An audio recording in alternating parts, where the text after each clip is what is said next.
Bonjour, ici Roch Giguère. Bienvenue à cette capsule de passionjardin.tv. Alors, lors de notre dernière capsule, on a parlé des différents groupes de clématites et on a planté cette superbe clématite, la clématite multiblue.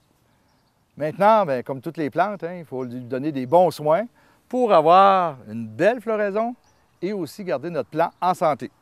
Alors, on va voir les principales conditions de culture qu'il faut donner à ces plantes pour bien les réussir. Alors, premièrement, il faut que ce soit d'un sol bien drainé. Alors, on avait fait attention ici lors de la plantation, vous le voyez, notre sol, ce n'est pas un sol glaiseux, c'est un sol léger. C'est un sol qui fait bien pénétrer l'eau, mais que l'eau est capable de circuler aussi. Et on voit, elle va ressortir ici au travers des pierres. L'autre facteur qu'il faut faire attention, c'est que notre clématite a besoin de soleil. Sinon, on va avoir des maladies fongiques. Alors, un bon soleil, elle va permettre à la plante de recevoir un bon ensoleillement, va garder le feuillage propre et va assurer aussi une bonne production florifère. L'autre facteur aussi qui est à surveiller, c'est le bris des branches.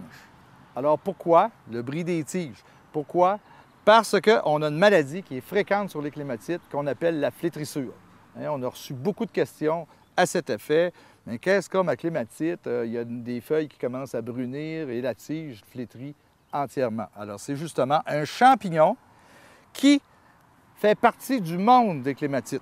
Alors, aussitôt qu'il y a une brisure sur la tige, le champignon va pénétrer dans la tige et va affecter la tige entière. Alors, il y a moyen de remédier. Là. Ce n'est pas mortel, en tout cas, ce n'est pas toujours mortel si on fait attention. Alors, si on a une tige qui est flétrie, alors on va aller la tailler. On va la tailler à sa base. Et là, on va faire bien attention. On va tout retirer la tige qui est endommagée.